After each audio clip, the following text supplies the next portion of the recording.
Bonjour. C'est moi Orson Welles. J'aime pas trop les voleurs et les fils de pute. Salut, c'est Nos Ciné, votre rendez-vous avec le cinéma qui aujourd'hui fait dans l'Extra Ball notre petite récré hors format qui nous permet de faire une digression, c'est très moche, sur une sortie en Blu-ray par exemple, comme c'est le cas là tout de suite, puisqu'on va causer de Colossal avec mon camarade Julien Dupuis. Salut Julien. Salut. C'est Nos Ciné Extra Ball spécial Colossal et c'est parti.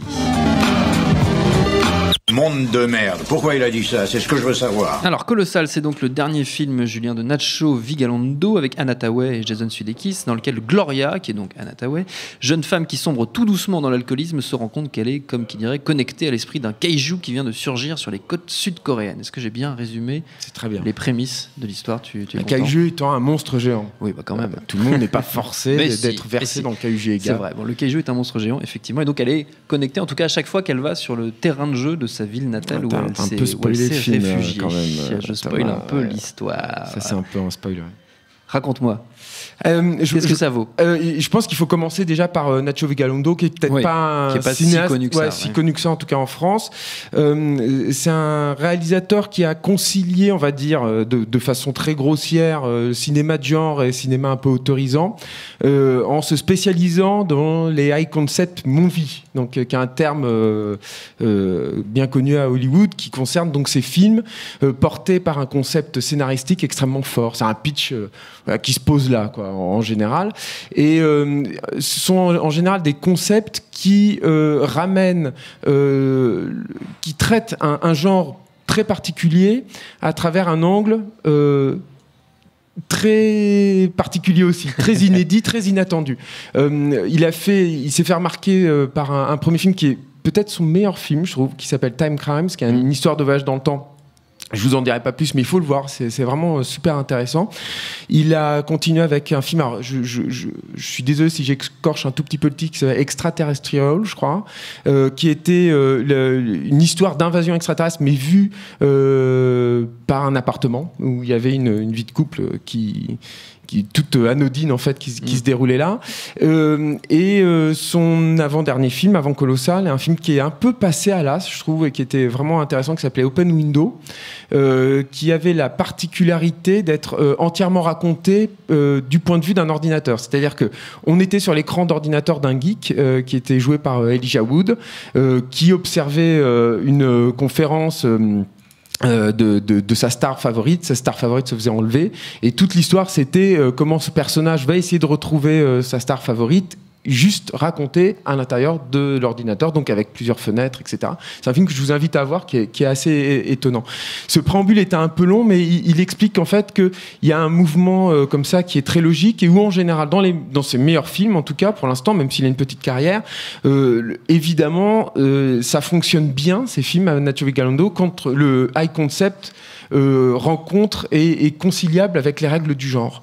Et c'est là où le bas blesse en fait pour Colossal, qui est un film plutôt agréable, mais qui a des limites en fait, que l'on ressent assez rapidement, parce que l'histoire intime qui se déroule aux États-Unis avec Anna Thaouet et Jason Sudeikis, qui est en gros une histoire à la fois de reconstruction, de comment on renoue avec ses racines pour retrouver sa propre vérité intérieure, loin de la ville. Et ça fonctionne plutôt très bien d'ailleurs, hein, ça dans le film. Comment on se débarrasse aussi de toutes les relations humaines toxiques. Tout ça est très bien, et donc traité par le biais du Kaijega, donc du film de monstre géant japonais, et sans vouloir rien dévoiler, il y va à fond là-dedans, hein, c'est-à-dire qu'on peut penser à Godzilla contre Mechagodzilla à certains moments, etc.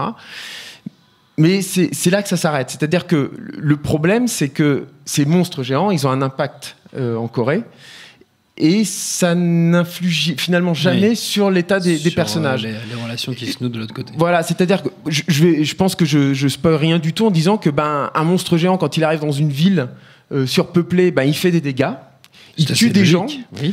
Et forcément, quand tu es responsable de ce monstre géant, ça va t'impacter toi. Mais Nacho Vigalondo se retrouve un peu bloqué en fait dans le concept qui s'est mis, où il doit faire avancer le voyage intime de ces personnages, et doit pas s'encombrer de ce truc qui est énorme, littéralement, au propre comme au figuré. Et du coup, il élude un peu tout ça. Et alors tout dépend de votre capacité à vous aussi éluder tout ça en tant que spectateur. Moi, j'y suis pas parvenu. Et du coup, ces deux éléments qui n'étaient pas inintéressants ne se sont jamais totalement mariés, ils se sont même un petit peu parasités l'un et l'autre. Et du coup, le film reste un exercice sympathique, reste une énorme curiosité. Oui. Et c'est pas étonnant que le film n'ait qu'une sortie cinéma et aujourd'hui ne sorte qu'en Blu-ray, en DVD, ne soit pas sorti en salle. Ça reste très très étonnant. En plus, je pense que c'est le plus gros film au niveau budget de Nacho Vigalondo. Oui, et puis avec un cast quand même assez. Oui, où ils sont excellents. Anna Thaoué est vraiment super, notamment. Elle est vraiment très très bien. Mais c'est un projet inabouti. J'ai un peu l'impression que, contrairement à ses précédents films, c'est un peu une fausse bonne idée en fait, Colossal, et que du coup, le film se le prend un peu de plein fouet. Voilà. Tu voulais parler d'un autre film de monstre, je crois, à l'occasion de cette sortie. Ah oui, c'est vrai, tu vois, j'avais complètement oublié. Je lis les mails que tu m'envoies, Julien. Non, mais merci Thomas, merci de le rappeler. Il y a un autre Kaugega qui est sorti l'année dernière, et je trouve qu'il faudrait... Qui était passé un peu à l'as. Et qui est passé à l'as, en tout cas en France, et ce serait vraiment formidable qu'il sorte en France, qui est Shin Godzilla, qui est le dernier film de Godzilla. Et c'est un film absolument passionnant. Je ne veux pas trop en déflorer, parce que j'espère qu'on aura l'occasion d'en parler plus longuement ici. Mais s'il y a des distributeurs qui nous entendent, ou s'il y a des gens qui ont des contacts avec des distributeurs, ou s'il y a des gens qui veulent se lancer dans la distribution, voilà, ce serait vraiment bien que ça sorte. C'est un point de vue, là encore très particulier, mais qui le coup fonctionne, mais à la perfection, sur encore une fois ce film de monstre géant. Là, également vu du point de vue de l'humain et même peut-être vu de la société japonaise. C'est un film évidemment post-Fukushima, c'est un film qui a un regard extrêmement critique sur tout ce qui est bureaucratie japonaise, du coup qui est un peu déceptif sur certains aspects pour les films pour les amateurs de Kazuki Higa, on va dire basique, dont je suis, mais si on arrive à aller au-delà de ça, c'est vraiment un film passionnant, c'est un film précieux et c'est pas normal que ça ne sorte pas en France. Eh ben en attendant, voilà, tu l'as dit. Bravo, Julien. C'est bien. Il y a des moments où il faut pousser un petit peu des coups de gueule. En attendant que Shin Godzilla sorte, merci de lire mes mails. Je t'en prie, je les lis, je les garde, je les imprime. Colossal, ça sort en Blu-ray chez TF1 Vidéo et c'est donc recommandé quand même un peu par notre ami. C'est une curiosité, il faut le soutenir. Oui, voilà, il faut soutenir. C'est un objet imparfait. C'est un objet imparfait, tu l'as dit. Notre temps est écoulé. Merci Julien, merci à Julien la technique, nosciné.com, binge.audio pour tout savoir sur notre passé, notre avenir et notre actualité. On vous dit à très bientôt. Salut, c'est Mehdi Maizy, vous venez d'écouter Nos Ciné, enchaînez tout de suite avec No Fun, la 3e saison a commencé, le seul podcast qui donne de l'amour à Niska et à William Scheller.